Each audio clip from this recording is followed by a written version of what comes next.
Hi friends, అందరూ ఎలా ఉన్నారు? బాగున్నారా? చూడండి ఫ్రెండ్స్, మళ్ళీ ఈ రోజు కొత్త మోడల్ తో సరికొత్త లేటెస్ట్ అప్డేట్ తో మళ్ళీ మీ ముందుకు వచ్చేసాను. చూడండి, బ్యాక్ ప్రింట్ టీ షర్ట్లు అండి. ఈ మధ్యన ఎక్కువ ట్రెండింగ్ అయ్యే ఐటమ్స్ లో బ్యాక్ ప్రింట్ ఒకటి అండి. చూడండి, ఫ్రంట్ సింపుల్ గా నేమ్ రావడం వల్ల, బ్యాక్ సైడ్ అలాగా ప్రింట్ రావడం వల్ల చాలా స్టైలిష్ లుక్ అయితే ఉంటుందండి. ఇది 100% కూడా కంఫర్టబుల్ ఐటమ్ అండి. ఇందులో చూడండి, కలర్స్ చూడండి, బ్లాక్ ఒకటి వచ్చిందండి, అండ్ పింక్ కలర్ ఒకటి వచ్చిందండి. చూడండి, బ్యాక్ ప్రింట్ అయితే చాలా బాగుంటుందండి. ఇందులో సైజెస్ వచ్చేసి స్మాల్ నుంచి XXL వరకు అయితే వచ్చినాయండి. చూడండి, ఒక్కొక్కటి కలర్స్ అయితే చూపిస్తున్నానండి.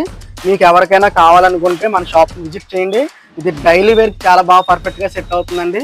అంటే కాలేజ్ వేర్ కూడా బాగుంటుందండి. కాలేజ్ నుంచి వచ్చేసిన తర్వాత సాయంత్రం ఈవినింగ్ టైంలో వేసుకోవడానికి డైలీ వేర్ గా చాలా అవుట్ ఫిట్ అండి. ఇది చాలా బాగుంటుందండి. ఐటమ్ అయితే మీకు మంచి ఆఫర్ అయితే ఇస్తున్నానండి. చూడండి, విడిగా అయితే టీ షర్ట్ అయితే 200 నుంచి 250 వరకు అమ్ముతున్నారండి. బయట అయితే ఓన్లీ మన షాప్ లో అయితే 3 తీసుకోండి, కేవలం 499 మాత్రమేనండి. ఈ ఆఫర్ ప్రతి ఒక్కరు గ్రాప్ చేసుకోండి. ఇంకా మోర్ వీడియోస్ కోసం మన ఛానల్ సపోర్ట్ చేయండి, ఫాలో చేయండి. థ్యాంక్ యూ అండి.